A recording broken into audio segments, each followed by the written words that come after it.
Hello, Archie Dunlop here with Talking Astrology with Archie on Friday, June the 26th, 2026.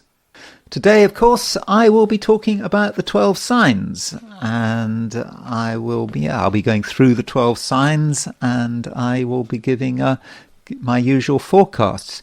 I also want to discuss the overall planetary situation. For example, we've got Moon opposition Mars, we've got Moon trine Mercury and Jupiter, and then there is this earthquake in Venezuela. I don't know a great deal about this earthquake, but I know that a lot of people have been killed. It's been a real disaster for the country. And I just wanted to look at the horoscope for this earthquake. Well, I think there were two earthquakes within a couple of minutes of each other, which have been quite devastating. And I want to just see if there was anything going on at the time of these events. But first of all, let's look at the overall picture for today.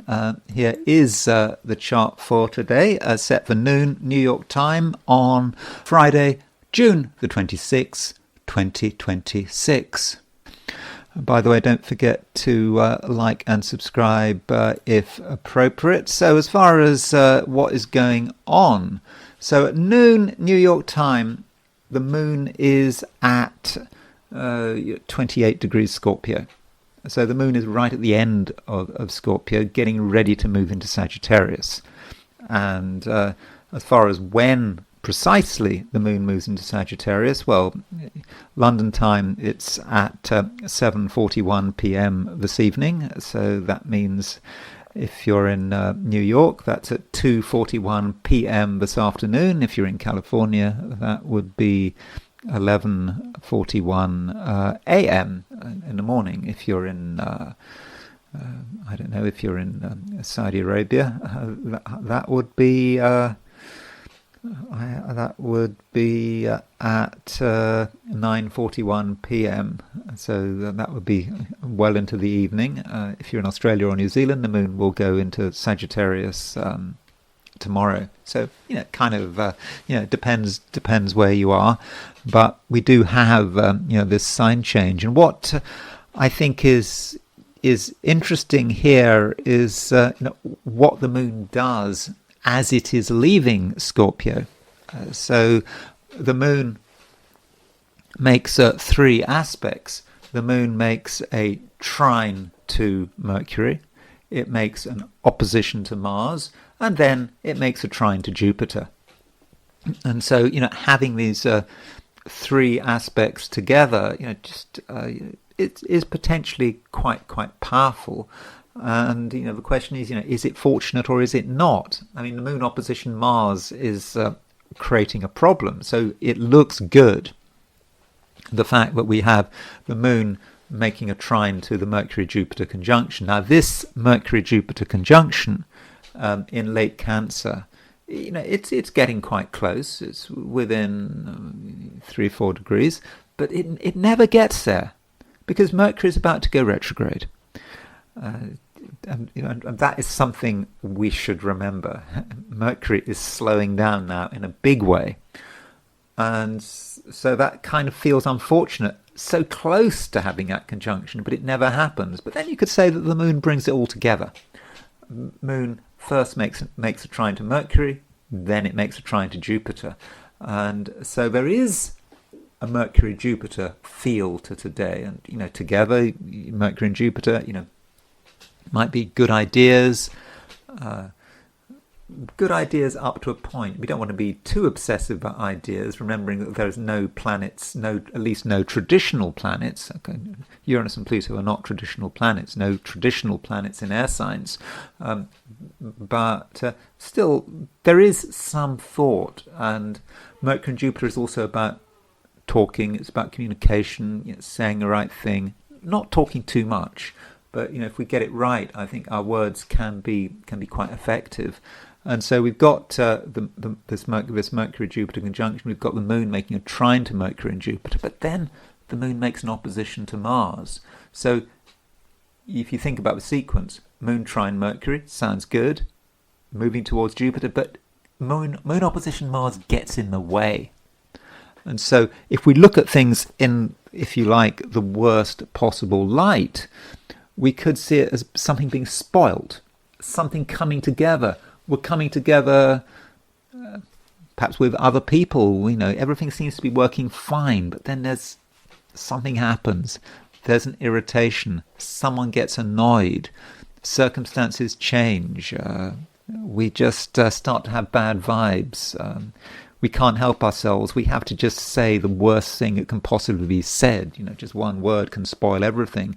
And just moon opposition Mars, it could all come down to a matter of principle. Moon in Scorpio, opposition Mars in Taurus, both in fixed signs. We hold firm to what we believe. We won't listen. We won't compromise. And as a result, the good fortune that might appear to be locked into that Mercury-Jupiter conjunction just never comes about because just something goes wrong. Someone is unreasonable. Someone is just refusing to back down, refusing to compromise. Well, we cannot directly influence other people's behavior. I mean, it's difficult. We can think about our own behavior. And I think we just need to be very aware of that Moon-Mars opposition. We need to be aware of how it could spoil things.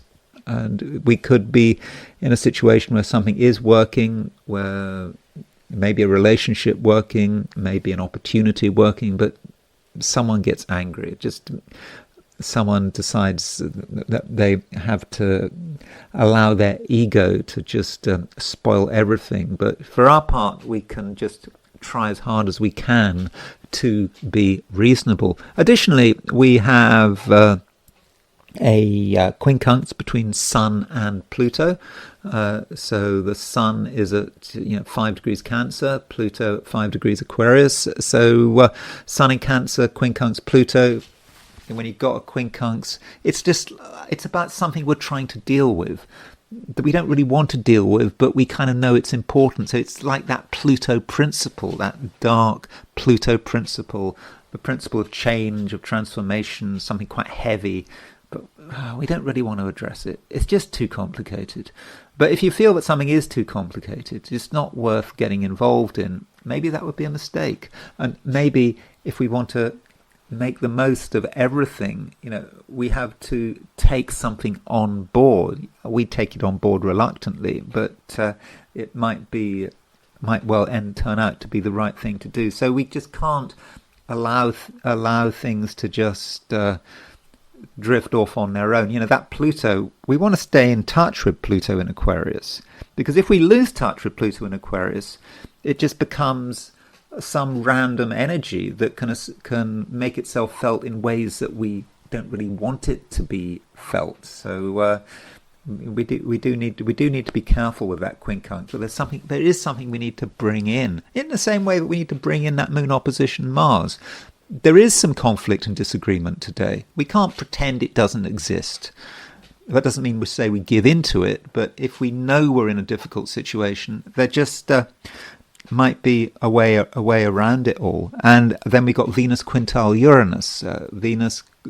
Quintile is it's a man-made aspect, or a human-made aspect. Venus quintile Uranus. It's what we're trying to create.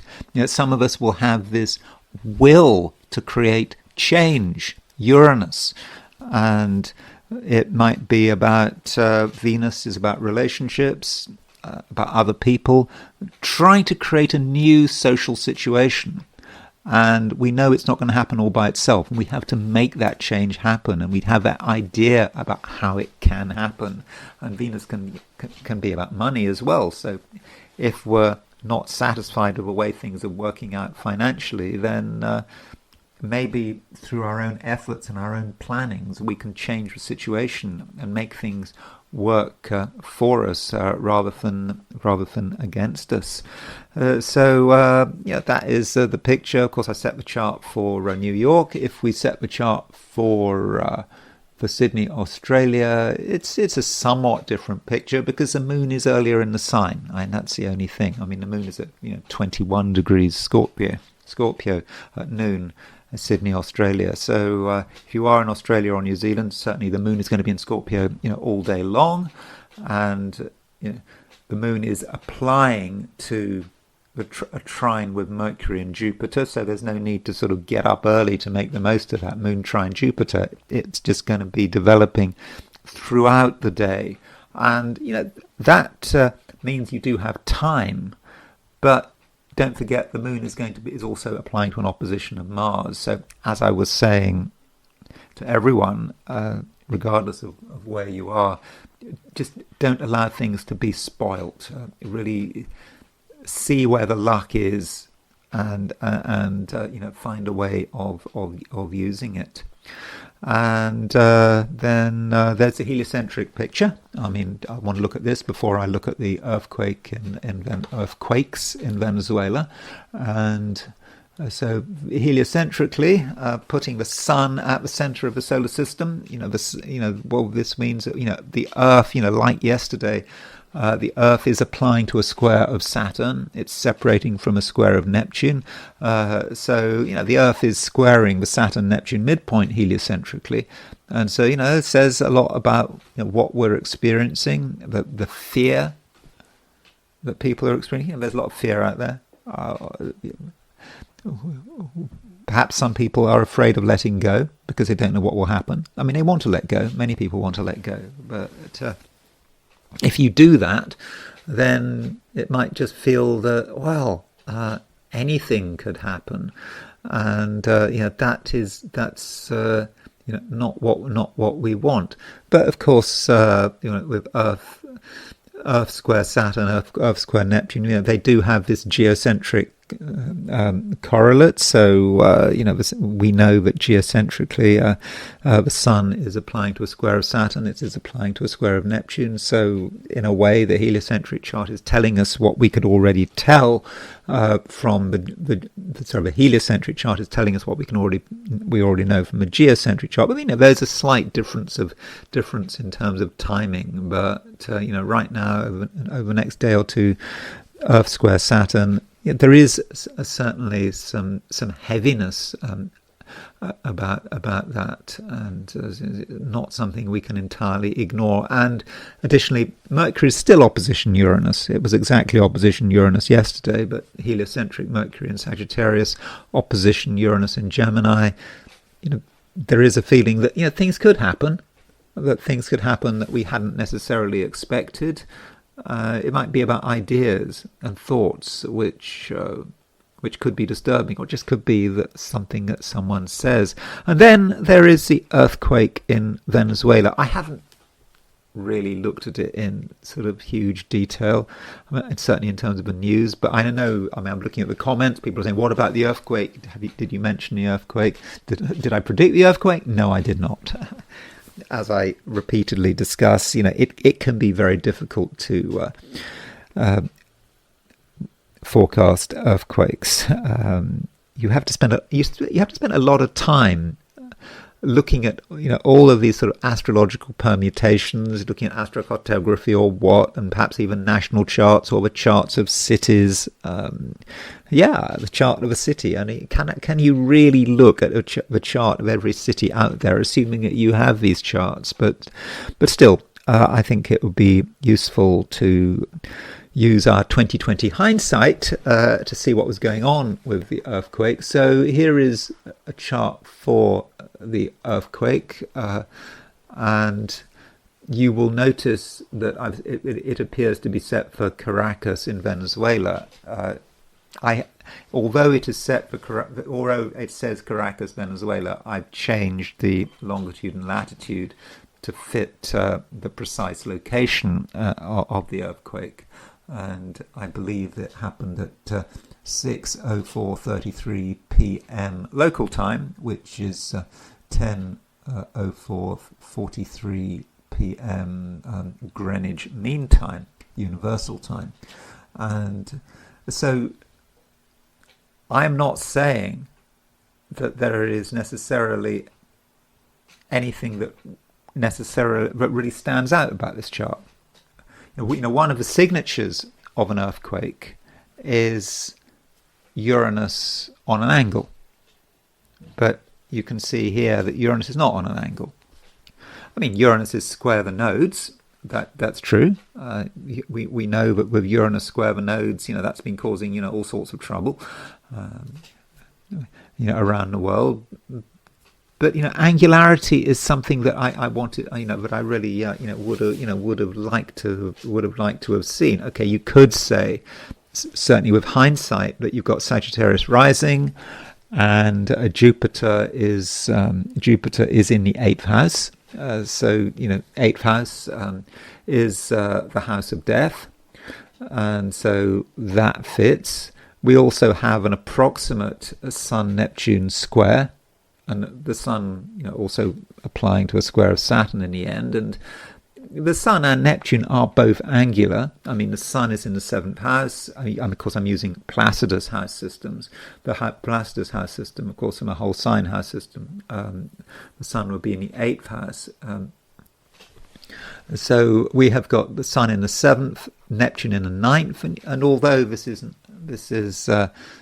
I don't know whether there was a tsunami as a result of these earthquakes, but it's not seen as being a waterborne disaster.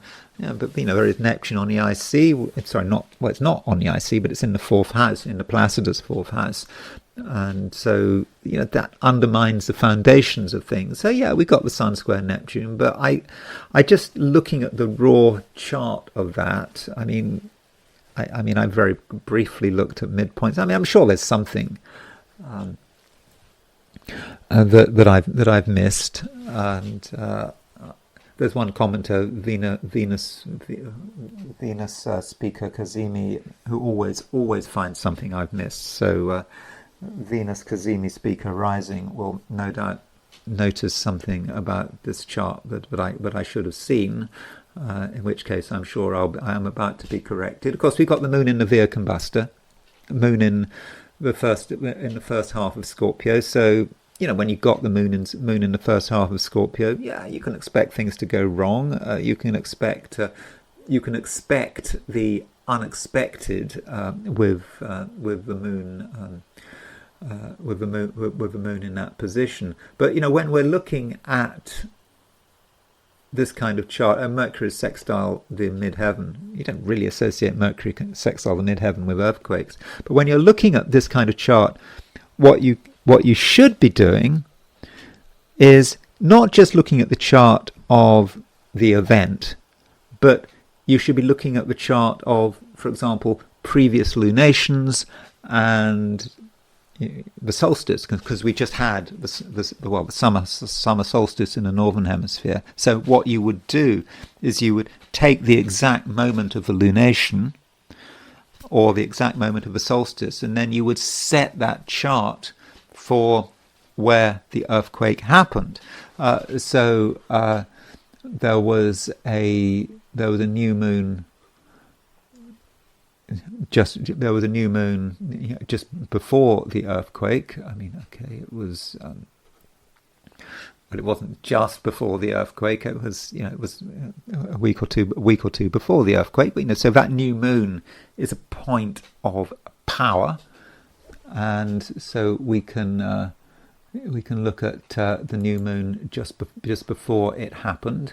And so this is the exact moment of the new moon. You can see that the Sun and the Moon are both at 24 degrees 3 Gemini. So this is set for June the 14th. You see I've set it for Moron, Venezuela. Again, I've adjusted the coordinates. It says 4:30 p.m. as the time zone. That is an erroneous time zone, but don't worry about it. It all works out. The point is that the new moon is exact. So don't worry too much about some of the details in the circle. This is the precise moment of the new moon. Now, if we take this new moon, we do have a signature of an earthquake here. Just across the whole Uranus line. So there is going to be a line where Uranus is on the IC going right the way through the Western Hemisphere, and Uranus is pretty close to the ascendant. I mean, pretty close to the IC, and the IC is the foundations of the matter, and Uranus on the IC is the classic configuration for an earthquake. And so we have that, but then there is the question of, how do we say, well, why would the earthquake happen there? Why not somewhere else? I mean, if we do an astro map for that, let's take, we'll do the astro map for the world.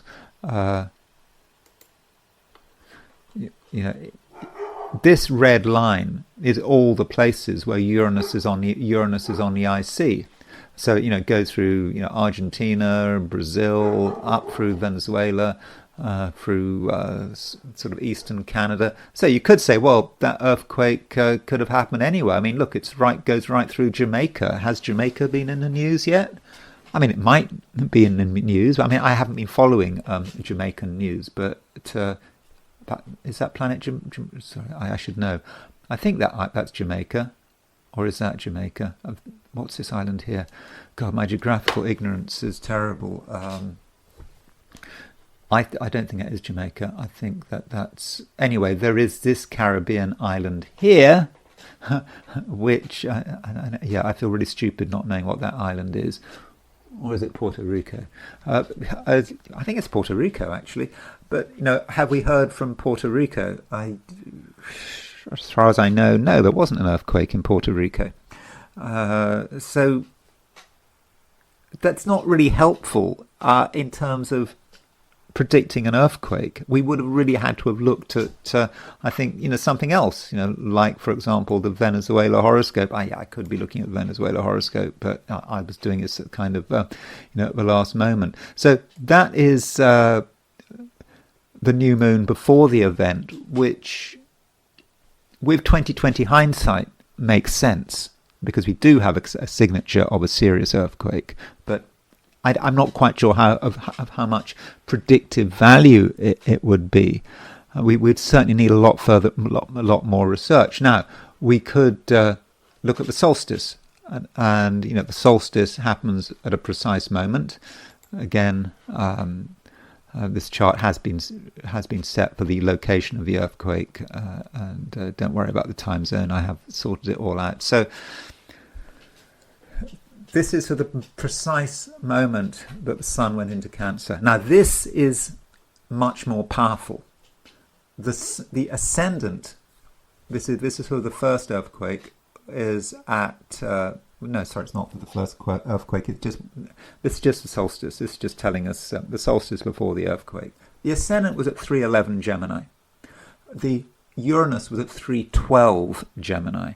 So in this case, Uranus exactly on the ascendant. So I think that in retrospect, we might have got some hints here. So what we could have done is we could have looked at the new moon chart. We could have looked at this broad area where all these planets, where Uranus was on the IC, going right down from eastern Canada down through Argentina.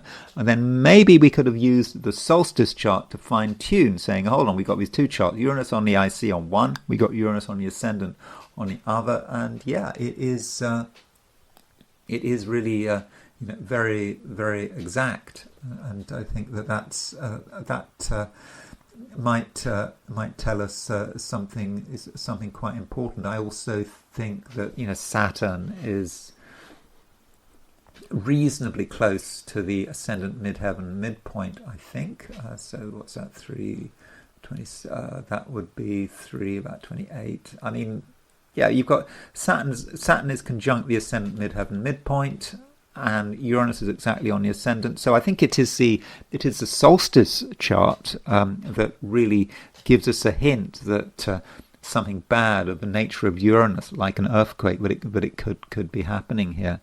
So now I want to turn to the 12 signs. So these are my forecasts for the 12 signs for today, which is Friday, June the 26th, 2026. Aries, just a reminder, Aries, that Mars is getting very late in the sign. It's now at sort of 28 degrees Taurus. It's not just at the end of a sign; it's at the end of a decanate. So Mars is in a decanate ruled by Saturn, and so all of this might be having an impact on you. I mean, I know there's an idea that the last degrees of the sign are unfortunate. I mean, I don't know whether this is really true. I mean, we did talk about Algol. I mean, Algol, that fixed star, which has a really bad reputation, 26 Taurus. You could say that Mars is still pretty close to Algol, and in the face, or rather the decanate of Saturn, it just might feel that things have gone on for rather too long, and that just might be your feeling at the moment, that you've been in a situation that isn't necessarily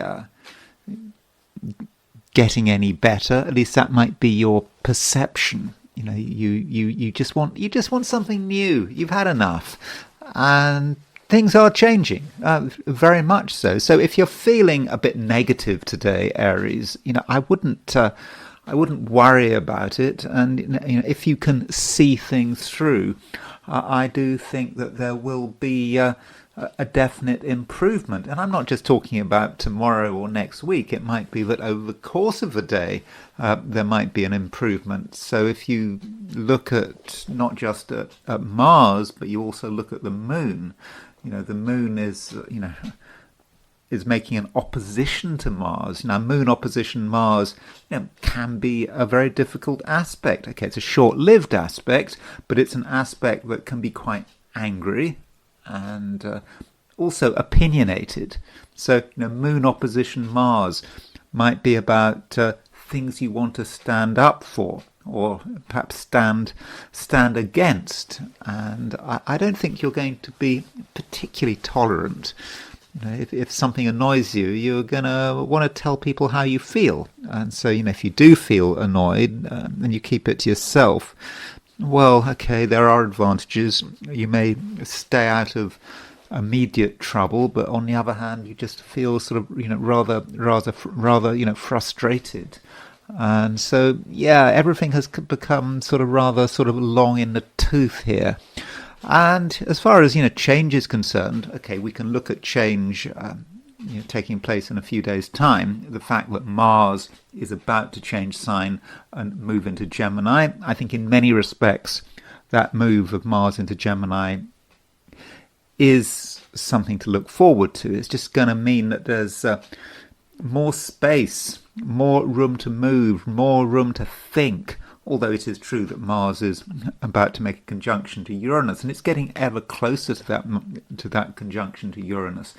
I don't know, will you be feeling that conjunction between Mars and Uranus right now? I mean, you could be. It's possible. But, Mars and Uranus are right now in different signs. So I'm thinking that Mars-Uranus conjunction is something you're not really going to feel until that sign change does happen. But Uranus, it's a bit of a two-edged sword. It can be erratic and can be about things happening that you weren't expecting, but it does bring a certain amount of excitement. So you've got Mars and Gemini to look forward to, with that caveat. I mean, I think that Uranus can be quite an unstable influence. And then, as far as today is concerned, we have got the moon changing sign. The moon is moving out of Scorpio and into Sagittarius. And so, moon moving out of the sign of its debt fall, because the moon is exalted in Taurus, therefore it's fallen in Scorpio, and moving into Sagittarius. Well, for you, Aries, that is, I think, a good thing. The moon moving into a fire sign provides a certain spark. And as far as when this happens, okay, you can see that if we have it set a chart for noon New York time, the moon is at 28 degrees Scorpio. So in the Americas, Might take place around lunchtime, the afternoon, maybe late morning if you're in California.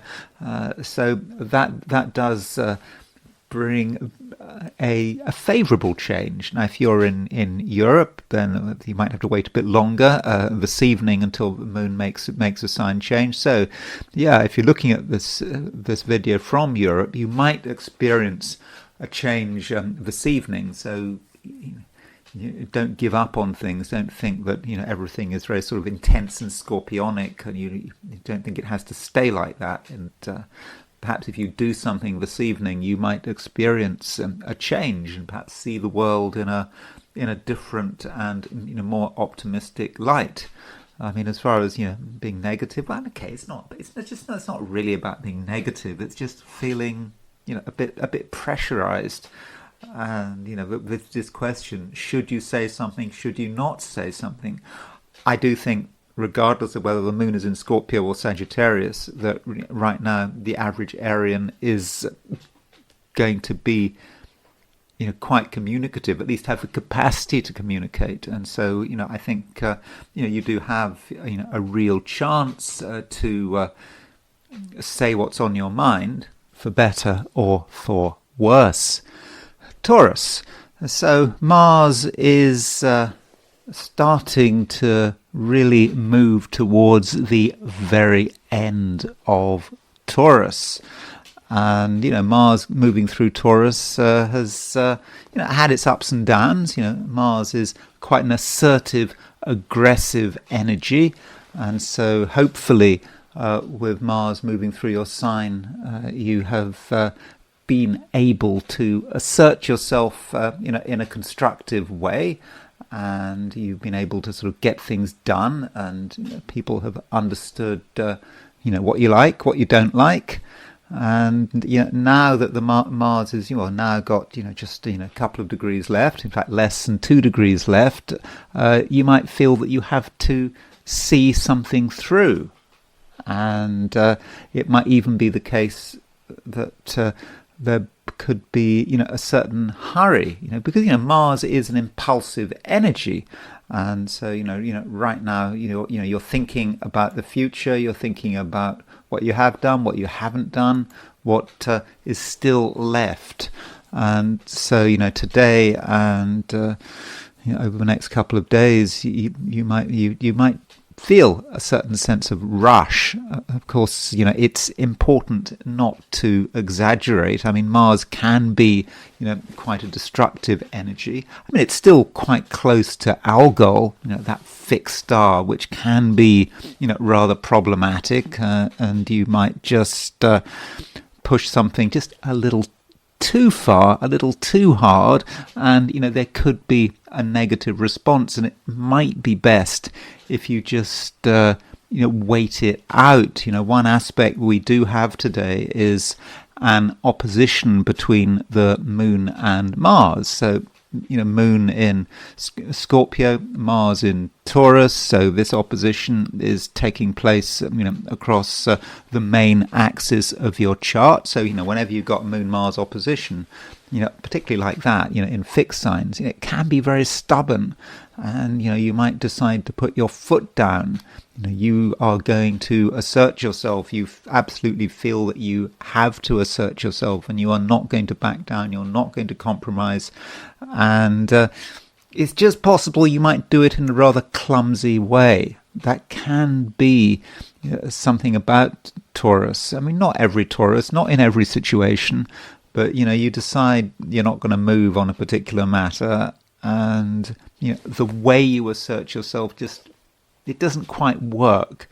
So if you are thinking about picking fights or having an argument, maybe you should ask yourself, what exactly are you getting yourself into? And, are you dealing with a matter of principle? I mean, you might feel like a matter of principle, but, sometimes matters of principle, can be compromised. And when I say compromised, I don't mean that in a bad sense. I mean, you can talk about things, and principle, you don't want to be too principled. I mean, I understand myself the concept of principle.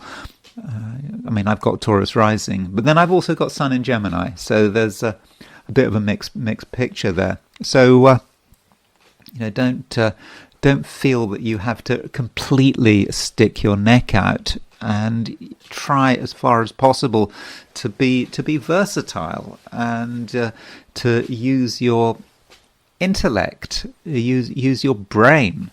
You can say things which are interesting, unexpected. It's what people want to hear, and so there are numerous ways of responding to a difficult situation, and stubbornness and intransigence are just not the only ways. You can come up with a new idea. You can think about different solutions, but it's still a question of you thinking about what it is that you're trying to achieve. So I don't think that your goals are going to change today. I don't think you're going to compromise those goals, but I think what you can compromise is the methods, and it might just be a question of the means justifying the end. So if you get there somehow, some way, well, then that's fine. Does that really matter? And perhaps the means do justify the end. Or does the end justify the means? Whatever it is, Taurus, there is a way through, and there are many ways of getting there. And one sign change we do have over the course of the day is the moon moving out of Scorpio and into Sagittarius. So moon moving out of Scorpio into Sagittarius, it could be, Taurus, that you're moving into a state where you're perhaps less concerned with other people. And what happens when the moon moves out of moves out of Scorpio, is that moon Mars opposition that I've been talking about does start to break up and is not quite so important. And if you're in the Americas, then relatively early in the day, the moon will move into Sagittarius. I mean, that is I think that's at before 3 o'clock in the afternoon. Was it 2:41 p.m. in New York? Even earlier, 11 in the morning, just before midday, 11:41 p.m. in California. So if you're in the Americas, you're really going to be able to feel that sign change, and that sign change means that in a way things get easier, but you perhaps become sort of more private as a person, and you regard other people as just not being quite so important, and you're perhaps going to be less inclined to get involved in some argument. There are going to be fewer areas where there could be a difference of opinion. Now, if you're in Europe, then it won't be until this evening that the moon moves into Sagittarius, when things perhaps start to calm down. And so when the moon moves into Sagittarius, you don't have so many things to say, and perhaps you want to start to look at things in your own way, at your own pace. And so that's the day, and it does evolve, and that moon Mars opposition is the thing to watch out for. And so if you just feel anger levels increasing, then just be aware of what's going on, and don't feel that you have to see things through to an angry, argumentative conclusion. Now, one aspect we do have today, which is perhaps voluntary, is a quintile between Venus and Uranus. I say it's a voluntary aspect because you don't necessarily have to partake of it, and this is perhaps the nature of quintiles and biquintiles. So when you've got a quintile, you've got two planets that are 72 degrees apart, and it is about what you are trying to create. And with Venus being 72 degrees off Uranus, I think that you are trying to, at some level, create change. So you might not be happy with the existing situation, especially while the moon is in Scorpio. I mean, moon in Scorpio can get very stuck, and you just feel that things are sort of going nowhere. I don't know what you were doing with moon in Scorpio, but I found myself in the middle of a pond. I mean, not a very deep pond, but I was just covered in mud, and I was wearing a pair of boots, and they were leaking, and I could just feel this mud all around me. Yeah, I was covered in mud. I was trying to drain a pond. I mean, not a very big pond, but it was that moon in Scorpio experience. Maybe it's because I'm a Gemini, and well, I've got Taurus rising, but it was just this Scorpio mud all around me, and I think the moon was still in a Via Combustor, and it just felt really, really difficult, and so that is this moon opposition. Yeah, particularly this moon in Scorpio isn't much fun, and you feel stuck and nothing's going on, and you want something to go on. You want a dramatic answer, and I wasn't getting this answer. In fact, to be specific, what I was trying to do, I was trying to siphon out the water from a pond, using a hose and a siphon. I was trying to clear it, and it just was not working at all. Rocks were getting stuck in the hose, and the water was just too full of garbage and weeds and mud to properly siphon, and that is just so moon in Scorpio. Really, really is moon in Scorpio. At its worst, and all the while there are sort of mosquitoes flying around me. In fact, I'm just covered in bites at the moment. So that's my experience at the moment, and feeling stuck. But then going back to this Venus quintile Uranus, there is a possibility of creating change, because things do feel as if they're just not moving. And so as the moon is starting to move into Sagittarius, Venus makes this quintile to Uranus, and Uranus is an explosive force. It's quite a revolutionary energy, and with this energy, you might feel that there is a way of creating change, but it's not the kind of change that is spontaneous, not at all. It has to be thought through, it has to be planned. I mean, it might appear to be spontaneous to an outsider, but that real change right now has to be thought through. You need a plan, and you have to decide, how you are going to respond, at every step of the way. But I think there is a way of creating that change, and you're not quite as powerless as you think you are. And another thing going on while Venus is making this quintile to Uranus, Venus is at 15 degrees, is pretty close to 15 degrees. 15 degrees Leo. In other words, Venus is making a sesquiquadrate to the Aries point. So the Aries point represents the world out there, the world at large. And so this does mean that Taurus, you can definitely have an impact. You might not think you can have an impact, but through your own cleverness and through your own planning, you can be someone who really is noticed. I mean, it may not be easy. There's a lot of work to do, but if you've got the will to make something happen, to create radical change, then I feel confident that you really can see it through. Gemini. The moon is moving through late Scorpio, getting ready to move into Sagittarius.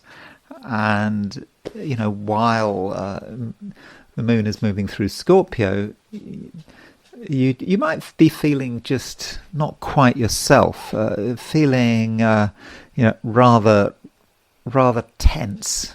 Things aren't entirely moving your way. At least that's your first impression. Perhaps if you look at things just as they are, I mean, you're trying to be flexible, but it is hard work. And part of a problem we have is that there aren't any traditional planets in air signs. I mean, sure, we've got Uranus in Gemini and Pluto in Aquarius, but these are not traditional planets. These are the transpersonal planets. So, Moon in Scorpio with a lack of air for the average Gemini might be rather overwhelming. It could be quite suffocating and frustrating as well. I mean, as far as myself is concerned, I was just telling Taurus what I was doing recently as the moon was moving through early Scorpio. I was trying to siphon a pond, and I wasn't doing a very good job, and I was just getting covered in mud with a sort of a leaking boot, and all the while getting attacked by mosquitoes. And but that is a very Moon in Scorpio experience, and so there was a sort of grim satisfaction there, looking at my state and saying, "Hold on, Moon's in Scorpio. I'm living it out." And so with the Moon in Scorpio, there are things to do, but it may not always be easy to do them well, at least at first sight. And there is that problem with a lack of air. But if you are able to apply yourself, it may be, a different picture. I mean, the moon is making a trine to Mercury. Mercury is your ruler, and the moon moves on. It starts making a trine to Jupiter. So with those two aspects, then perhaps there is a silver lining to today. And if you give it your best shot, and if you keep things practical, you try to focus perhaps on the material side of things, then there could be some progress. And don't ignore the financial dimension. So that it could be that in a rather grim way, you can have some financial success. You just know what you have to do to get the money you're looking for, or at least you can set up a situation which perhaps at a later stage you can take advantage of. And then the moon moves into Sagittarius. Of course, that does depend on your time zone, but if you're in the Americas, then middle of the day, might be late morning or this afternoon. Moon moves into Sagittarius. This evening, if you're in Europe, okay, maybe not until tomorrow if you're in Australia or New Zealand. But when the moon does move into Sagittarius, I think that things will be a little bit easier.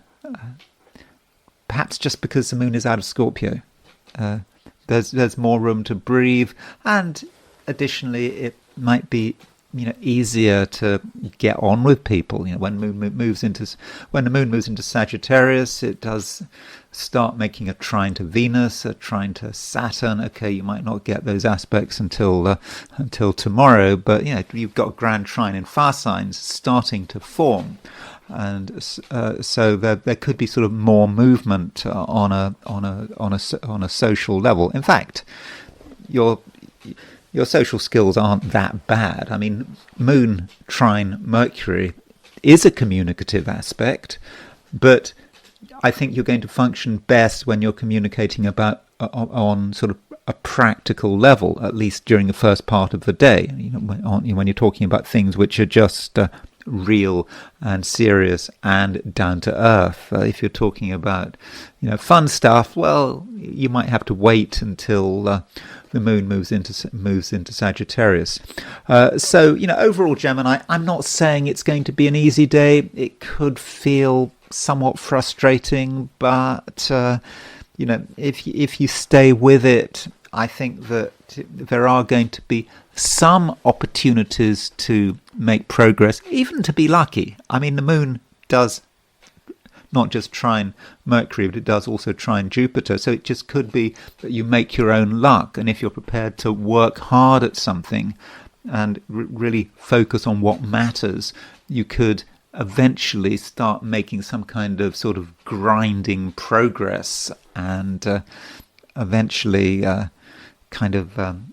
get some way towards achieving your goals. Yeah, but it's a bit grim, and you may not be entirely happy about the situation, but it's okay. You can achieve some degree of success today.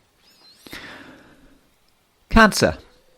We have the moon continuing to move through Scorpio, and so far, in terms of what I've been saying about the 12 signs, I haven't been particularly optimistic about the moon in Scorpio. Okay, I'm not saying I've been pessimistic, but I've been a little bit downbeat. It hasn't always been easy having the moon in Scorpio, but for you, Cancer, not a problem, I don't think. I mean, the moon is out of the Via Combusta, so it's in late Scorpio.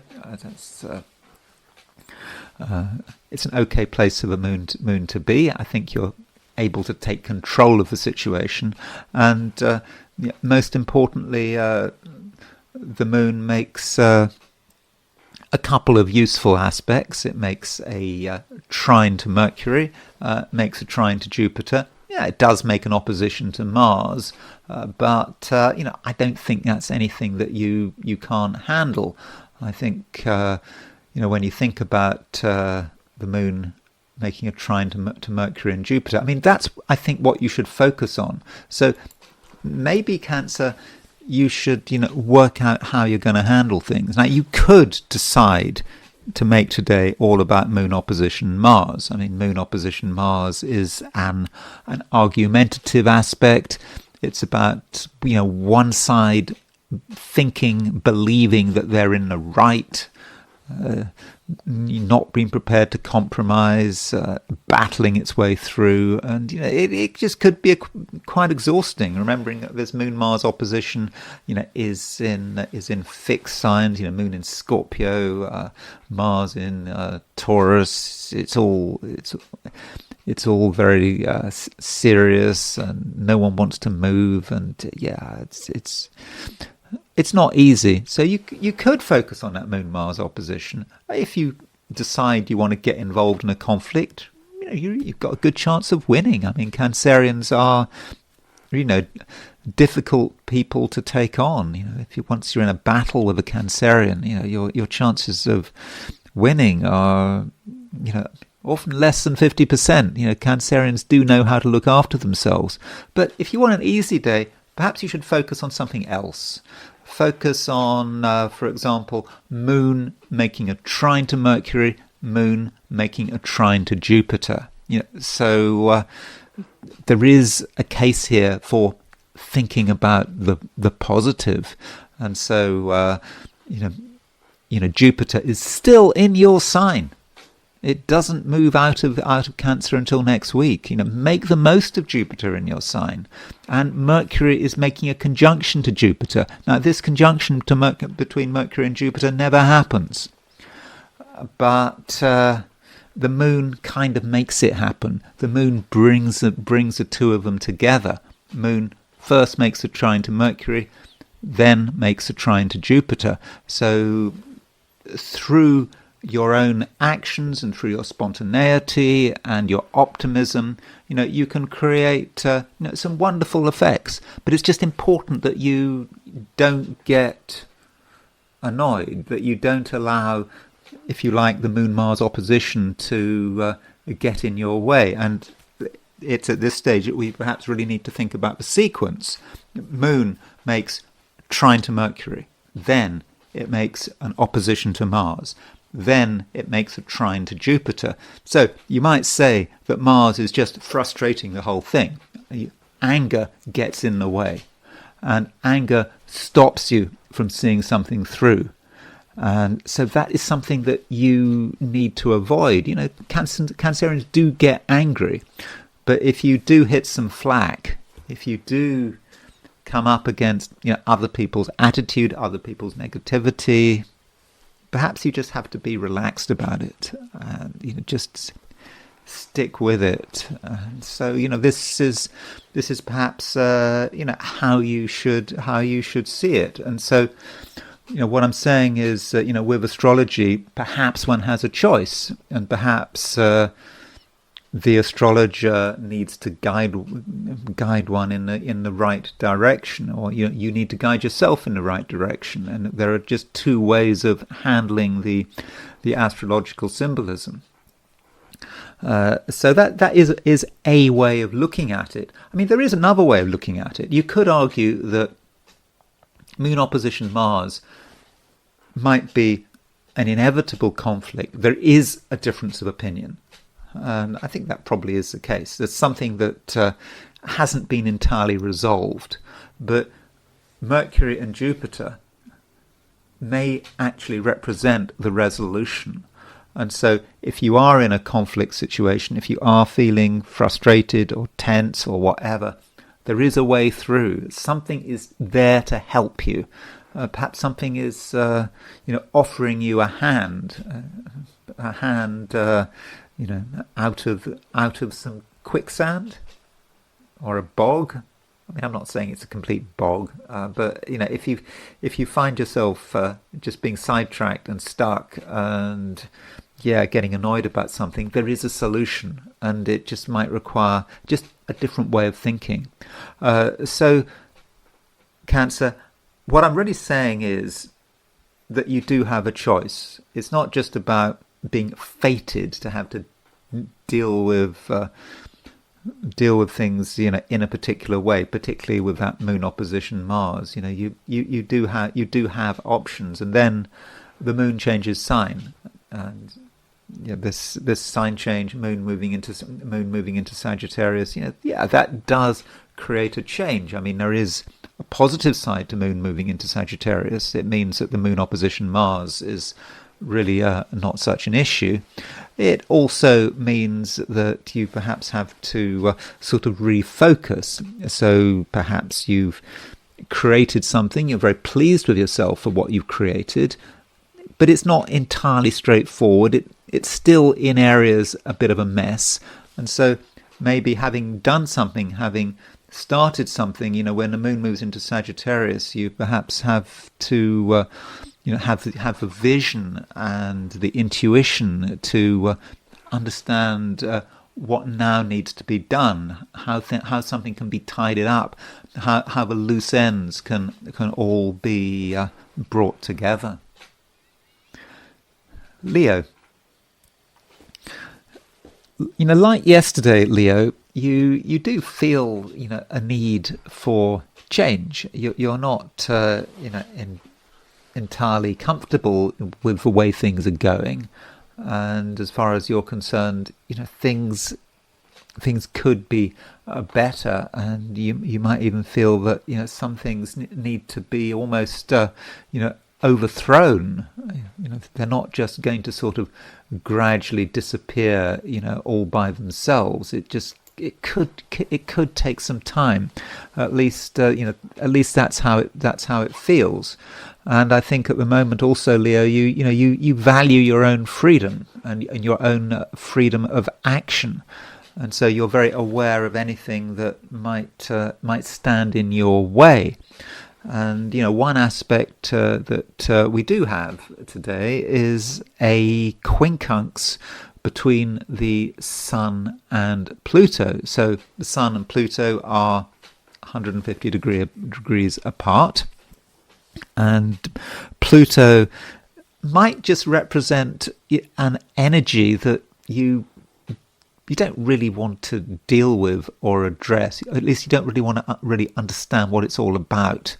And instead, you might just vaguely think that there are external forces out there which are holding you back, which are preventing you from doing the things you want to do. And rather than confront these forces, well, you might just take it as just the way it is. You're stuck. So there is potentially a stuckness to Sun quincunx Pluto, but this is a quincunx, and quincunxes should perhaps be about resolution. You see something that doesn't fit, that doesn't make sense, but you kind of know it should make sense, and it's about taking that Pluto principle and perhaps doing something with it, almost sort of bringing it in. So rather than seeing Pluto as something external, some rather difficult force that you have nothing to do with, because Pluto is in Aquarius. Pluto is being in an opposite sign just represents perhaps a part of yourself that you are not fully recognizing, that you could be projecting onto other people. And the Sun quincunx Pluto means that you've got to bring it in. You've got to bring the projection in and make it part of yourself. Especially if you regard signs they're not being 12 signs, but rather 6 polarities. So rather than thinking of yourself as a Leo, maybe you should just see yourself as a Leo Aquarius. And so with Pluto in Aquarius, in your polarity, it needs to be brought in, and perhaps as far as is possible, you need to make it conscious and work with it and not blame other people, and instead take responsibility, and that is going to give a real boost to your power. And power does matter right now. Right now, you're aware of for example, this trine between Uranus and Pluto. I've already talked about this Uranus-Pluto trine. I think it is relevant to the average Leo.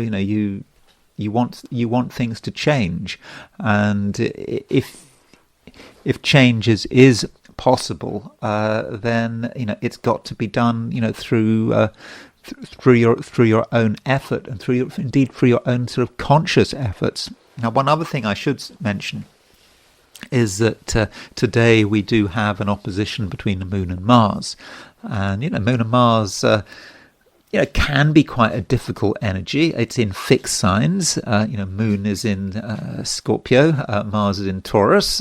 So as it's in fixed signs, and Leo is a fixed sign, I think you could feel this Moon-Mars opposition. Now, one way of looking at the Moon-Mars opposition is about how you deal with distractions. You're trying to do something. You decide you're going to go in one way, but then you have to deal with something that you don't necessarily want to have to deal with. It might relate to your home and your family and the kind of pressures your family are putting on you.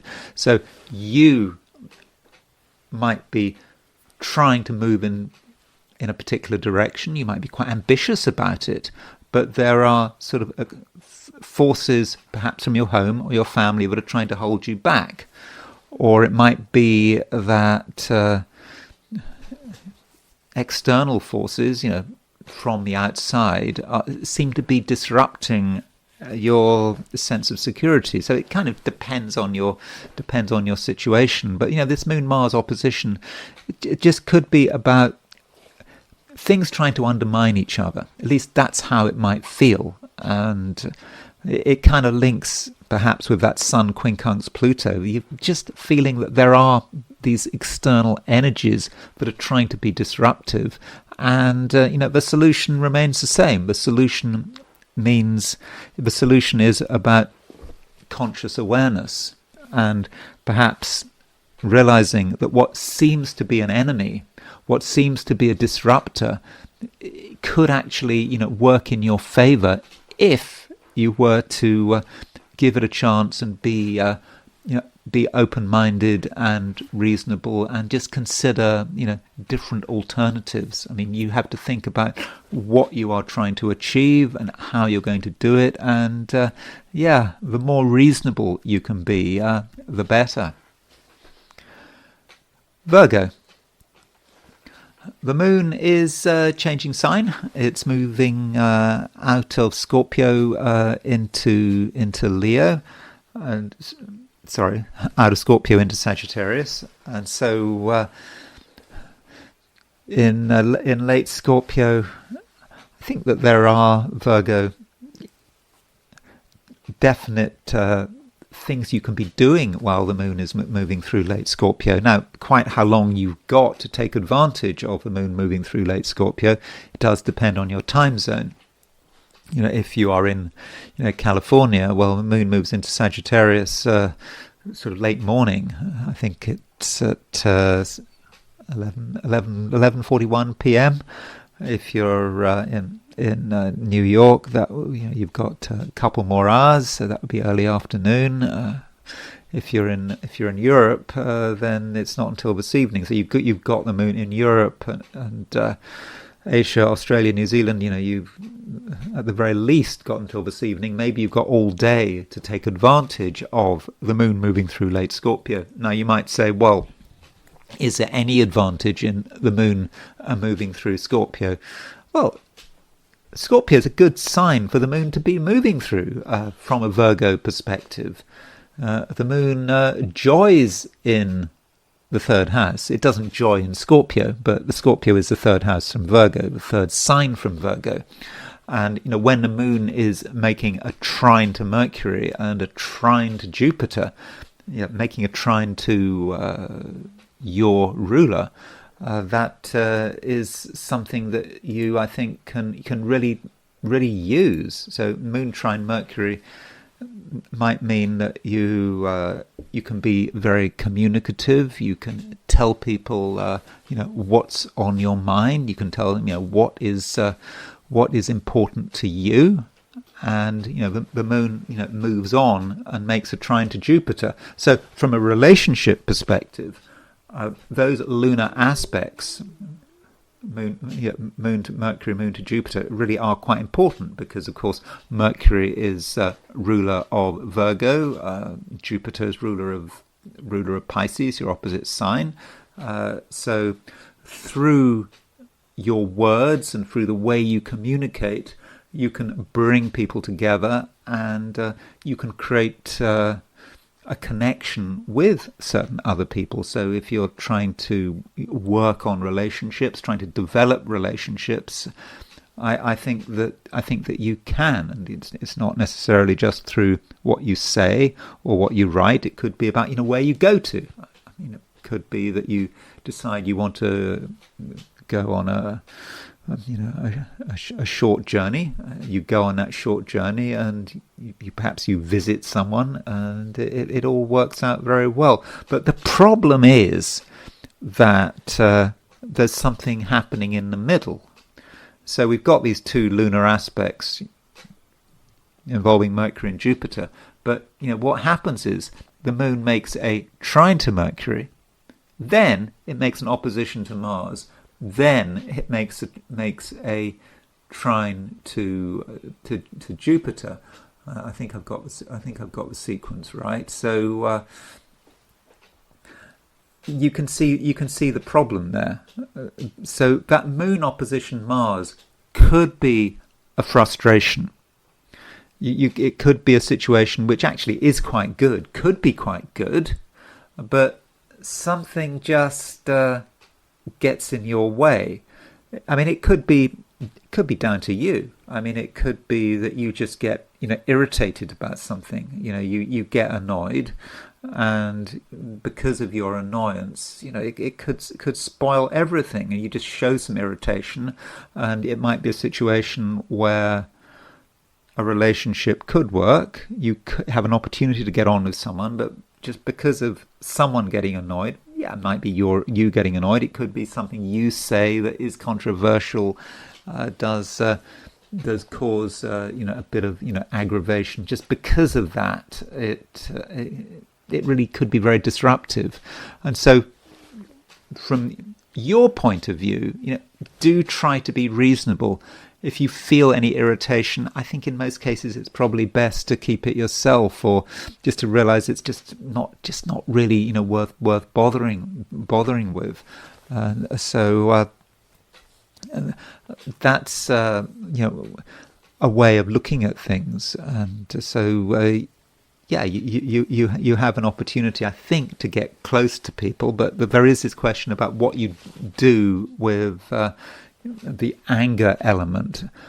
Although you could say that maybe one should see the moon opposition Mars as anger or irritation, which is important. Maybe it's a long-running feeling of irritation, and the moon opposition Mars is kind of bringing it out into the open. In which case, you could argue then that Jupiter represents a solution. There is a way of breaking a deadlock. If you're imaginative, if you can think things through, if you can, try to be pleasant, but obviously you've got to be pleasant in such a way that you don't give anything away. I mean, you have to, look after yourself. And then the moon moves into Sagittarius, at some stage this evening in Europe. Tomorrow, or over the weekend if you're in Australia or New Zealand or East Asia. But, when the moon moves into Sagittarius, things do change. And I think that your inclination once the moon moves into Sagittarius is to keep a lower profile. And that is, of course, quite in keeping with the concept of the weekend, the traditional weekend where you don't do very much. That shouldn't be how you see the weekend. The weekend, one can always accomplish a great deal over the weekend, but I just think that this weekend, with the moon moving through Sagittarius, I think that you're probably going to want to keep a relatively low profile, and you're going to try to stay out of trouble. But anyway, I'll be talking about the weekend in my next video. Libra, you are feeling quite active. I mean, at least your brain is feeling active. Things are happening. Your thought processes are working well, and you have lots of different ideas.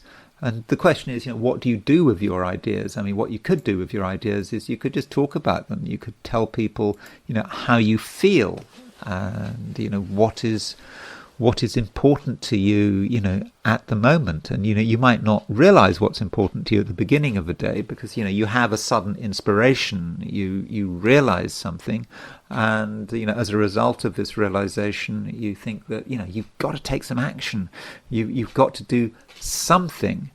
But there is the question of whether now is really the time to talk about your ideas, because not everyone will understand. And part of the problem is that we don't have any planets, or at least any traditional planets, in air signs. Okay, we've got Uranus and Pluto in air signs. Uranus in Gemini, Pluto in Aquarius. But these are transpersonal. They're not they're not relevant to individual experience. Okay, that might sound a rather controversial thing to say, but they're collective. They're collective, and they are discovered planets. And so I don't think they really count in terms of working out the elemental balance. And so with these planets, with this lack of air, it just might be that there's a lack of application. So you have lots of ideas, all these things that you want to talk about, you want to discuss, but the environment just might not seem conducive to it. And it's not that you have to abandon your ideas. You perhaps have to refine your ideas. Perhaps remember that an idea on its own, it's great, but it's pretty useless. You perhaps have to sort of translate that idea. It's almost like translating something into a different language. It could be, for example, that you have to, I don't know whether this is possible, but you can translate something from air into fire. Do I know what I'm talking about here? I think you can do that. I hadn't really thought about it before. But you have an idea which is just about words and concepts, but you could make it fiery. I mean, Venus is in Leo, Venus is in a fire sign, and so it has to be about action. So that might be about simplifying something and just turning it into just actions. What has to be done.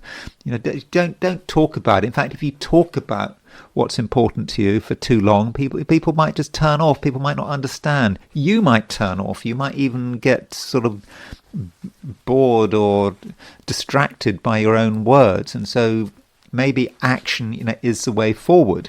And this is especially the case given that Venus is on the Aries point, or at least Venus is sesquiquadrate the Aries point. So Venus at 15 Leo. It's 135 degrees from 0 degrees Aries. So Aries represents the world out there, and you can interact with this world, and you can turn complex ideas into just clear, relatively simple actions, and maybe they don't have to be explained.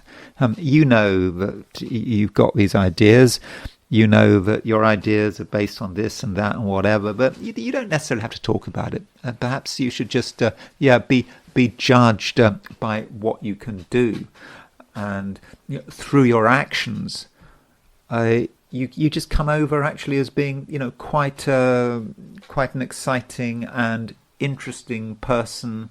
And when the moon moves into Sagittarius, at some stage in the day, okay, it might not be until tomorrow if you're in Australia or New Zealand, I think, with the moon moving into Sagittarius, of course that's a fire sign. Leo is Venus, your ruler, is in a fire sign, so the moon will then start moving towards a trine with Venus over the weekend. So this could be a time, Libra, where things really do start happening, and where you can start to focus on on what you want to create. And as far as the communication is concerned, yeah, sure, you're able to communicate, but if you are communicating, not just now but into the weekend, you just don't talk too much. And perhaps the best way of communicating, the best way of delivering a message is through your actions rather than through your words. Scorpio. Mars is getting ready to change signs, and Mars is getting ready to move into Gemini.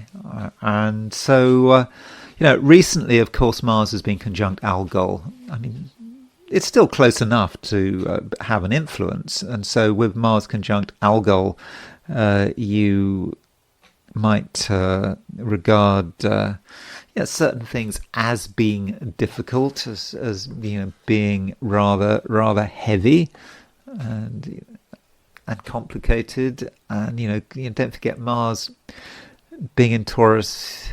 It's been in your opposite sign. Mars in Taurus, you perhaps have had to spend a little too much time worrying about just other people, having to be worried about their interests. I mean, even in an extreme situation, you might have be thinking about surrendering your own interests to another person, and that just might be the whole experience of Mars moving through Taurus. So Mars stays in a sign usually for around 6 weeks. So it could be for the last 6 weeks you have felt that you couldn't do things on your own, that you did have to take into account the other. And maybe with Mars conjunct Algol, it was just particularly difficult and perhaps frustrating as well. But Mars moving into Gemini, it might not sound much fun. Mars moving into Gemini. I mean, from a Scorpio perspective, you're a Scorpio. Scorpio and Gemini are two very different signs. But given what's happened in the past, I think with Mars moving into Gemini, this can be a time when you can maybe be more independent and you don't have to worry so much about what other people are doing, wanting, and so forth. So it might well be that Mars moving into Gemini is actually something to look forward to, even though it might not feel like it, at the time. But don't worry too much about Mars moving through Taurus in these last couple of days, as we have this movement. You still have the opportunity to really express yourself very well. You can give a good account of yourself, and you can get people to listen to you. You can get the whole world to listen to you if you really want to, and you understand what other people are worried about, and I think that is important. Scorpio is a sign that is quite emotionally fine-tuned. Not just to yourself, not just to the people you know well, but just to the world, your community around you. You know what matters, and so you can say things which are of relevance to everyone, and so that's one way of looking at things. So don't doubt yourself. And additionally, the moon is of course moving through late Scorpio, and moon moving through Scorpio, it's very sort of a sort of up and down kind of thing. Sometimes for you, Scorpio, it does make you feel that you are at the center of things, that you understand what's going on, but sometimes things can be a bit too much. It's just too much Scorpio. But late Scorpio tends to be easier than early Scorpio, and at the end of Scorpio we have three aspects which really are relevant. We have Moon making a trine to Mercury, we have Moon making an opposition to Mars, and we have Moon making a trine to Jupiter. So the Moon-Mars opposition is perhaps something that relates to what I was talking about earlier. Moon-Mars opposition, this aspect taking place across the main horizontal of your chart. Moon in your sign, Mars in your opposite sign. That can talk about trouble. It can be about a relationship that could be tense. It might be about you perhaps emphasizing the differences between yourself and another person. And so if you look at that Moon-Mars opposition, in isolation, you may feel that you are in the right. And this Moon-Mars opposition, there is a certain sort of connection between that and women in general. It might be about you, the woman, or it might be someone else, the woman. It might depend on your gender. So there is a gender issue here with Moon-Mars. I think that from a female perspective, Moon opposition Mars, might be sort of you the woman, but obviously from a male perspective it's perhaps seen in a different way. And I'm always sort of reminded of what Guido Bonatus said. So Guido Bonatus was a medieval monk who wrote his astrological aphorisms, and if I remember rightly, he said of Moon-Mars contacts, he said, well, the woman is always right, I'll warrant. So what he's saying there is don't argue with a woman. Now that woman might be you. If you're a man, that woman might be obviously someone else. But be careful about arguments where there are different genders. So that's a way in which the Moon-Mars might work. So it can be a bit tricky, this Moon-Mars. But then we've got Mercury and Jupiter involved as well, and so with Mercury and Jupiter involved, it might be that Mercury and Jupiter sort of mitigate a conflict. And so if there has been a recent disagreement and this Moon-Mars opposition is just another example of this disagreement working, perhaps the fact that the moon is making trines to Mercury and Jupiter just may point to some kind of resolution, just by having the right attitude. Or you could just try and pretend that Moon-Mars opposition doesn't exist. You could do that. Nothing wrong with that. You could say you're going to forget about Moon opposition Mars. You're just going to focus on the fact that Moon is in Scorpio, it's trine Mercury, trine Jupiter, and with those two trines, you can just fly above it all. You don't have to be involved. You can just ignore the conflict and just see what is what is available. And it could be just about transcending and just seeing things in a new and very optimistic way, and you get a glimpse, of a future. And it could be a great future, but just don't worry too much about the irritation. I mean, that is a way. See, there are so many ways of looking at it. Or you could say that Moon opposition Mars is a fundamental conflict that needs to be addressed. And if you do address it, you can address it very well. And Mercury and Jupiter can actually help you resolve once and for all something that might have been bugging you for ages. Sagittarius. Eventually, the moon moves into your sign. And when it moves into sign, that's dependent on time zones. If you're in California, Hawaii, Alaska, then late this morning perhaps, if you're in California or British Columbia, the moon moves into Sagittarius. If you're in Australia or New Zealand, it won't be until tomorrow. New York, I think that's this afternoon, and so on.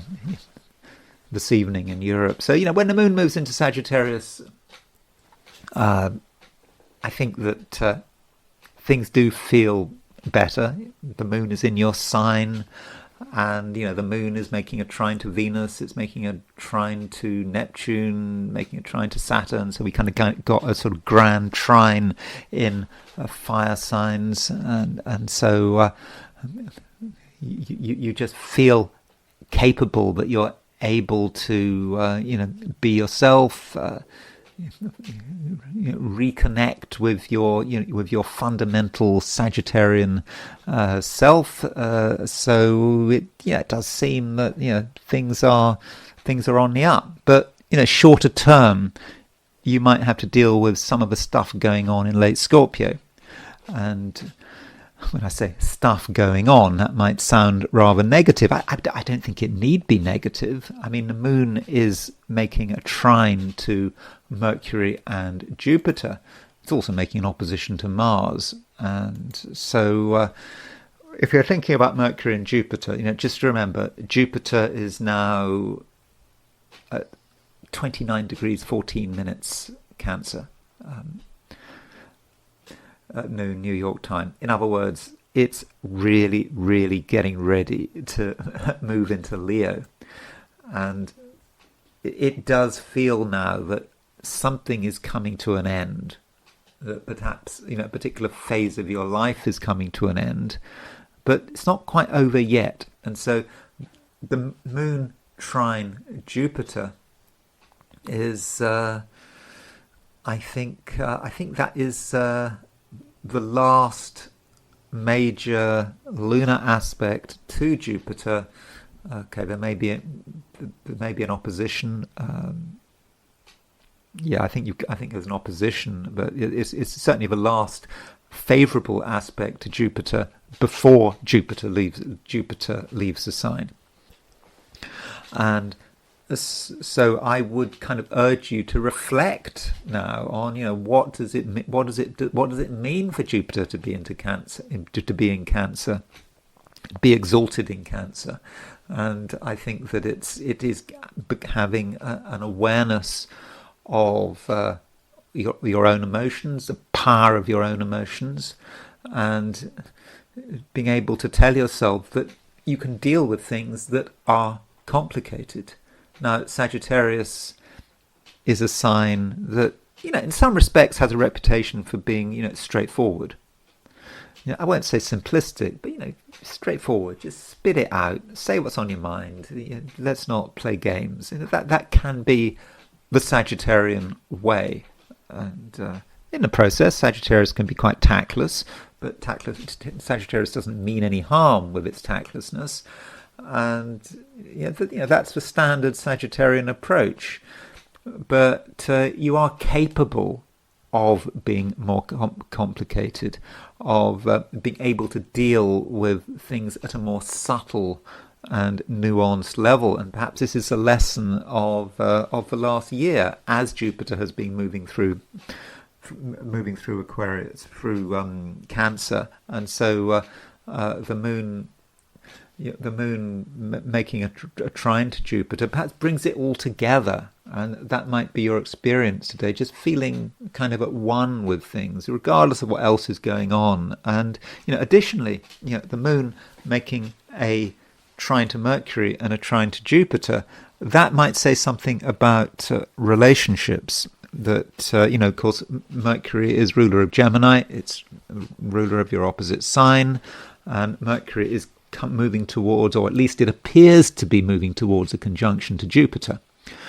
Now, this conjunction to Jupiter doesn't actually happen because Mercury is on the verge of going retrograde. But the moon brings the moon and Jupiter together. So there is a possibility here of finding a connection with another person, for whatever reason.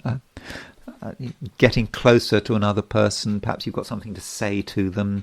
Perhaps you've got something to share with them. And that might be something that is developing, yet the moon makes an opposition to Mars. And so as far as relationships are concerned, it could be that things are a bit delicate, and the way you handle things, the way you react, could be of critical importance. So if you behave in the right way, and you don't allow yourself to get annoyed, you're slightly careful what you say, then you can negotiate yourself around. You can negotiate around the Moon-Mars opposition. So what you're trying to do is avoid actual conflict, but at the same time look after your own interests. So relationships could work well today, but you just have to be very careful. And you need to concentrate on what is positive. You still have to look after your own needs and your own interests. And sometimes with Moon Mars opposition, maybe you don't have a choice. Maybe you have to say what's on your mind and just hope for the best and hope that that doesn't cause too much disruption. But I think you just bear in mind, regardless of everything else, that the moon is making a trine to Jupiter today. And, it is a great aspect, and it allows you to really start to bring everything together and to realize that, what has happened this year, even if it hasn't always appeared very easy, is all for the best. And it has just given you, a greater depth and perhaps, a greater understanding of the emotional side of things.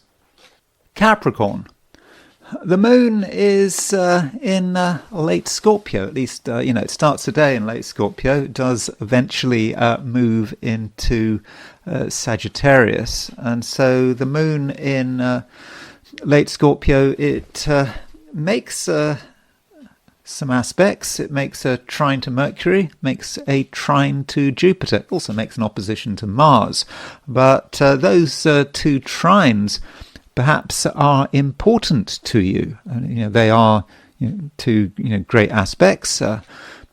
Usually works pretty well. Moon trine Mercury, Moon trine Jupiter, and of course Mercury and Jupiter are both in Cancer, both in your opposite sign, and so Mercury and Jupiter in Cancer, as I've said repeatedly, perhaps rather in a rather boring way, because I have repeated myself so much, that Mercury and Jupiter in your opposite sign, particularly Jupiter, that does say a lot about other people, how you relate to other people, how you think about other people, and also about your expectations. And I think that it is a time, Capricorn, to have high expectations. But Jupiter is not going to be in Cancer for much longer. Beginning of next week, I think it's the beginning of next week, or certainly next week, Jupiter changes sign, and it's in Leo. Now, I believe, I may have got this wrong, that this moon trine Jupiter is the last favourable lunar aspect to Jupiter before Jupiter changes sign. I think I've got that right. I mean, let me check that out, because when the moon makes that trine to Jupiter, okay, it will make an opposition to Jupiter. So when the moon is in Pisces, yeah, that's true. I mean, moon in Pisces, that's over a week away. So So when the moon is in Pisces, Jupiter will be in Leo.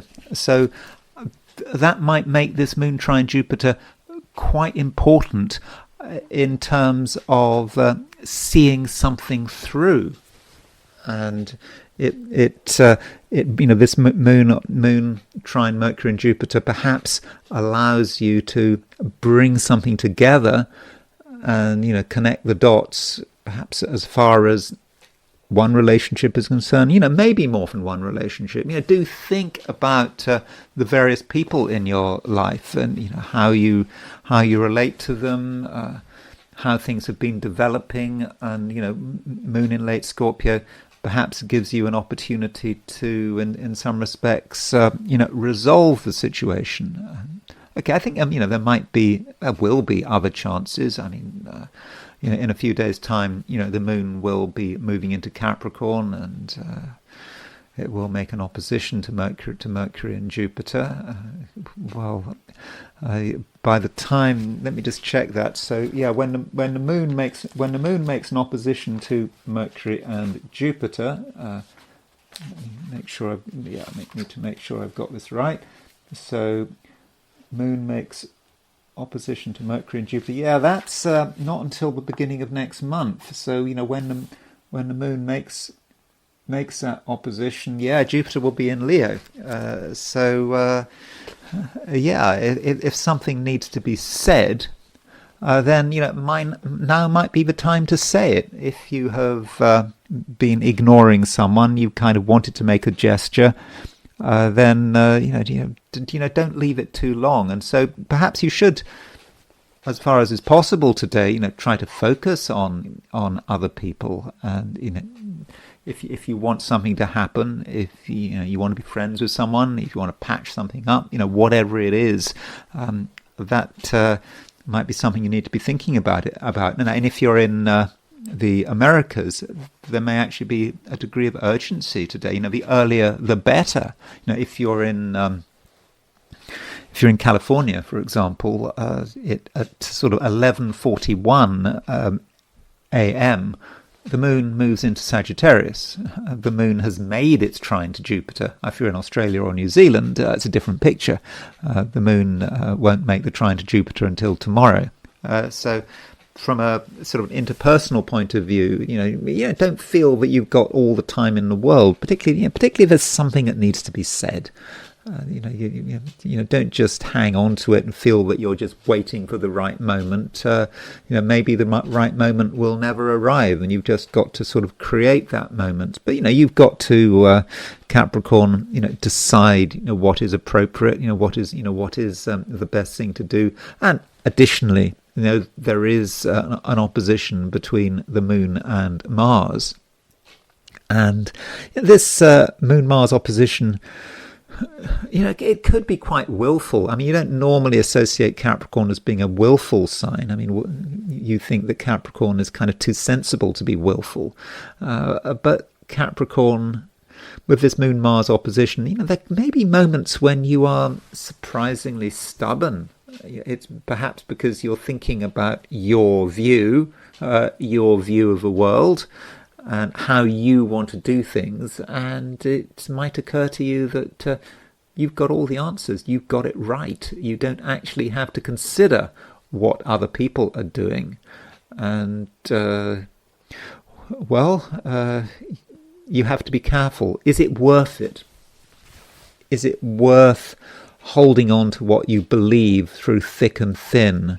Is it worth just refusing to take into account of outside opinions, refusing to just compromise about, for example, time issues? If there are diary conflicts, you're not really going to be in the mood for changing things, because you've got it all sorted out, and you have a great feeling about who you are and what you can do. Okay, you might be modest about it, at least superficially modest, but deep down, you've got it all sorted out, and that's fine. But sometimes that level of stubbornness and even sort of reluctant self-confidence, which I think some Capricorns do have a reluctant self-confidence. They don't want to admit to being self-confident. They can at least publicly say no. It's that you have your doubts, but privately you kind of know you're going in the right direction. But that can have a cost. It can have a social cost. Now, one other thing, as far as work is concerned, if you happen to be working today, I mean, I know it's in the northern hemisphere, it's in places it's pretty hot. Certainly in Europe, it's not very hot. I mean, it's okay. I mean, it's not super hot where I am. It's supposed to rain soon in Washington State, but you are capable of creating effects if you want to. You are capable of doing things which are dramatic, that get everyone's attention. But it requires some thinking. It requires some planning. You have to decide exactly how you're going to go about it. And that is typical Capricorn. Capricorns try not to leave things to chance. And so if you see something is not right, or, for example, you see the possibility of an opportunity, I don't know, maybe you're looking for a promotion or a new job, or so forth, you know how to create something or create an effect or use words that do stand out, and you don't have to be satisfied with the way things are developing. You can create some change, and you can give people pause for thought. And sometimes, if other people are in a state of surprise or shock, even shock, yes, that might be an opportunity to take advantage of the situation. Even if that surprise is to an extent contrived by you, something you have created. So, in that sense, Capricorn, you may, in the end, be able to be a little bit devious. I know deviousness is not something one normally associates, a word one normally associates with Capricorn, but you can engineer something in your own way, which I think that you can take advantage of. Aquarius. Moon continues moving through Scorpio for much of the day, or certainly some of the day. Kind of depends where you are. In Australia or New Zealand, it's all of the day. If you're in California, it's the first half of the day up until, I think, 11:41 in the morning. And with the moon in Scorpio, I think Aquarius, you are quite ambitious in your own way. There are things that you want to do, you want to achieve, and with the moon in Scorpio, once you start going in a particular direction, then you're just going to want to stay with it. You stay with it until you've achieved whatever results you're looking for. And that approach, might sound rather stubborn, but I think it's absolutely right. And the moon, while it's moving through Scorpio, does make a trine to Mercury, a trine to Jupiter, It also makes an opposition to Mars, but I think we should try to focus on the Mercury and the Jupiter. And with Moon trine those two planets, I think we have a possibility now of really good management and organization on your part, Aquarius. You're able to really sort of get things together. It might not be very spectacular. It might be that you just have to create a schedule for yourself, decide what needs to be done, just go through it methodically. Okay, I know it's Friday, it's the end of a week, but it doesn't matter.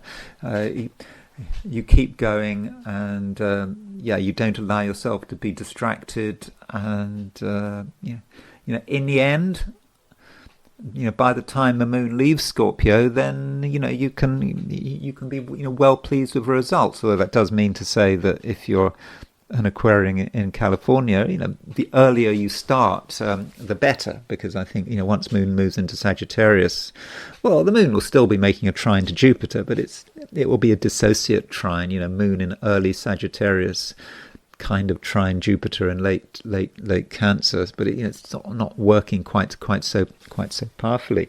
So that looks good, but the moon does also make an opposition to Mars, and this Moon-Mars opposition, it could be a problem aspect. It could be something that just distracts you. Someone wants attention. Someone wants you to do something. Someone just won't go away. They get in contact. They have expectations, and it just could make you angry. But it may not be that the distraction in itself is a problem. It just could be your reaction. So you could overreact to something to the extent whereby you just destroy your own plans. Maybe you get angry, and once you get angry about something, well, it's difficult to get things back to normal. So maybe with Moon opposition Mars, Aquarius, you should avoid irritations, and there may be a case for a degree of separation. You don't want one thing to spill into another. So, for example, you might want to, separate your home and your work and make sure that domestic issues don't upset your career, your work. You don't want to, talk to the wrong people at the wrong time over the phone. So I think that distractions probably should be avoided as far as is possible, and in the process it might be worth your while being quite harsh, Aquarius. I mean, Aquarians are capable of harshness. Don't forget that Aquarius is a Saturn ruled sign, and so just think about what matters at any particular moment, and separating things out could be quite important, and don't feel that you have to answer every phone call. Okay. You might miss an important phone call. It's up to you. Use your judgment, and over the course of the day, you just may see sudden opportunities. Things might be quiet. You're being methodical, and then suddenly something happens, and you have a chance to take action. And it's a call for action that comes from nowhere. And if you get it right, your action can change things, very much in your favour. Pisces. It's good that the moon is in Scorpio. If you're a Pisces, not everyone enjoys the moon being in Scorpio, but the moon is in a water sign, you're in a water sign, and most importantly, the moon is making a trine to Jupiter. It is a late degree trine. I mean, Jupiter is, of course, your ruler. Jupiter rules Pisces. Jupiter is at 29 something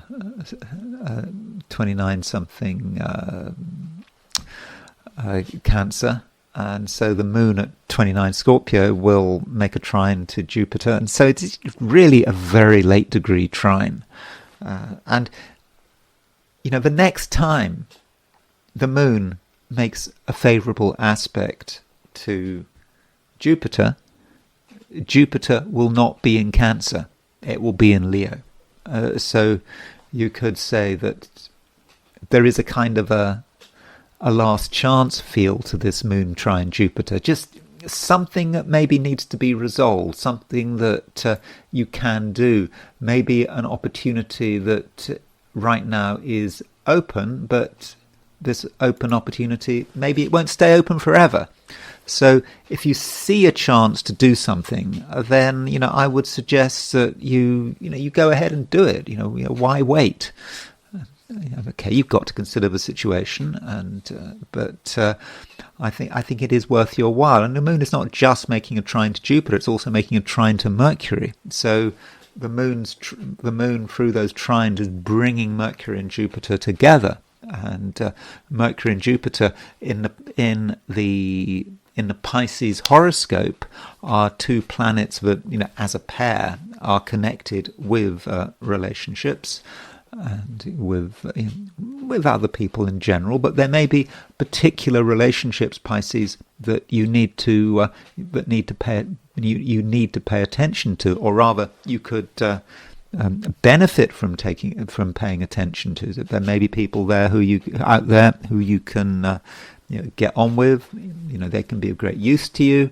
And even if there have been recent disagreements, I think that you perhaps have a chance to patch these disagreements. So don't think, for example, that you've fallen out with anyone forever. And if you have been meaning to get in touch with someone, then maybe now is your chance, and maybe the sooner the better. If you're in California, for example, that moon trine Jupiter is taking place this morning. It's if you're in California, then at 11:41 a.m. The moon leaves Scorpio, moves into Sagittarius, and so perhaps you need to do things really quite early if you're in California. If you're in Australia or New Zealand, it's not such a problem because the moon doesn't make the trine to Jupiter until tomorrow, so it kind of depends where you are. But I do think that there is an opportunity on the table for you, Pisces, which I would recommend that you take advantage of. Yet at the same time, part of you, Pisces, is feeling a bit sort of detached, and maybe that's one reason why you might feel that you don't want to take advantage of some social or relationship opportunity. Part of you is feeling a little bit cold and not 100% emotional. I think this has been a feeling that you might have been experiencing over the last couple of days. You're kind of knowing in theory that other people matter, but just not necessarily being entirely in the moods. And that might seem a problem, but in fact, Pisces, you can actually be quite rational. You can look at the various relationships that you're involved with and how other people are interacting with you, and you can see the benefits and you can see the costs. And it might not be wonderfully emotional, but it's good to know. It's good to be aware of your own transactional nature. I mean, we're all transactional. We all have to an extent a transactional view of other people, and we're thinking about how we can benefit from them. And you might feel a bit guilty about it, but it's okay. It's just human nature. To feel like that, and that feeling might be especially strong at the moment, but I wouldn't worry about it. Certainly no reason to feel guilty about it. And those are my forecasts for the 12 signs, and now it's time to turn to the I Ching. So I asked the question, what is Friday going to be like for those watching the I Ching section of this video? And the first hexagram I got was hexagram number 57, which is the gentle. And if you look at this hexagram, you will see that it is composed of 2 repeating trigrams. So a trigram represents 3 lines. And this is a trigram for wind. So we got wind over wind. So we certainly get the impression of something blowing, something moving around, free-flowing as well. And it's kind of interesting, isn't it, that we've actually got no air at the moment. I mean, okay, I know Uranus and Pluto are in air signs, but we've got no traditional planets in air signs. And so one might interpret that as being no wind, no movement, no intellectual movement, perhaps. I mean, that's an exaggeration, of course. But from an I Ching perspective, yeah, there is movement. And, what does it mean by wind, the gentle? And the gentle kind of suggests to me, quite a sort of a subtle process, the wind blowing everywhere, the wind trying to understand something. And that is a real purpose here. We are trying to know, for example, whether someone is trustworthy, what a situation is really like. If something is wrong, what is the source of the problem? And that's what the wind is trying to do. It blows through everything, going through every nook and cranny, trying to get to the root of something. And that might seem like an impossible task. The root of something, the root cause of a problem might be something very small, that's completely hidden, yet the wind gets everywhere. And there is a possibility here of real understanding. Now, we have 2 moving lines. The third line moves and the fourth line moves. Third line, it's the top of the bottom trigram. So it's here, and this third line can be about overthinking. And we can think about all of the problems in front of us, all of the things that might be wrong, all the reasons why we can't take things, any further. And as a result, we might do nothing. And that's, of course, a problem with air. I mean, I'm a bit wary of making an equivalence between air and wind in terms of the I Ching and air as in terms of, Western astrology. But there seems a sort of a link here, and air can analyze things too much. I'm a Gemini, I know that, and I've also got my sun in Gemini. So you analyze things so much, you worry about things so much, you think about all the things that can go wrong, and nothing gets done. And that is a problem. And we therefore need to recognize that at some stage we need to do something. We do need to act. We can't just sit on the fence forever. And then the fourth line moves. The fourth line indicates that we are looking for something. There's something we are looking for. I mean, that kind of makes sense with the gentle, with the wind. But we start to move into a hunting analogy. We do get these hunting analogies quite often in the I Ching. Of course, that's unfortunate if you're a vegetarian like me. Obviously, I'm not sympathetic to hunting, so we have to see hunting in a sort of a symbolic way, and it's suggesting that the hunt is going to be successful. We're going to find the game. We're going to be able to hunt down those poor animals, and furthermore, we're able to take advantage of what we hunt at 3 levels. This is what the I Ching talks about. Number 1, so if you hunt an animal, you kill an animal, firstly, it's an offering to the gods. That's often seen like that, isn't it? Secondly, you can feast off it. You can have a grand feast, perhaps formal, but it's all about opulence, preparing all this sort of wonderful food.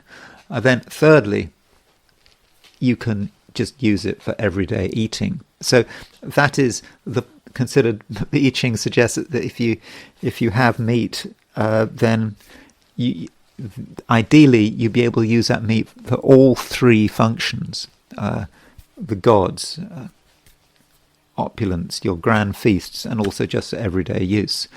So we perhaps need to move beyond that concept and just look at utility.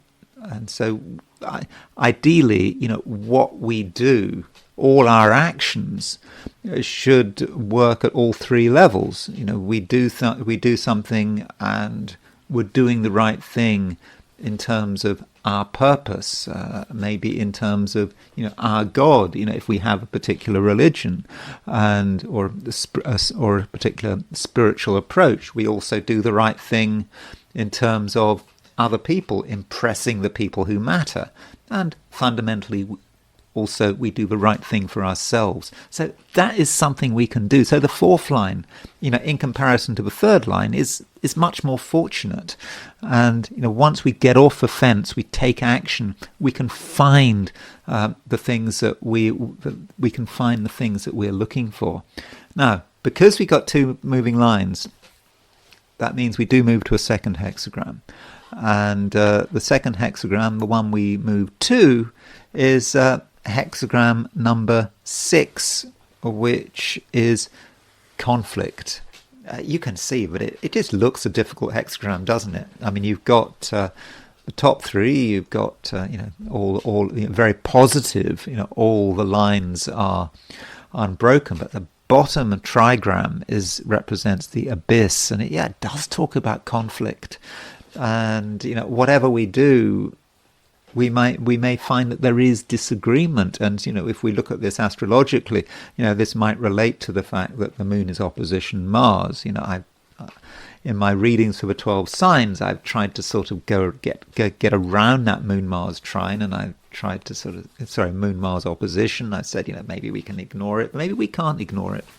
Moon in Scorpio, opposition Mars in Taurus, and that aspect just can be about disagreement, and it's in fixed signs. So in the end, however well we do, and I think we can do quite well, conflict doesn't mean things are bad, by the way. It doesn't.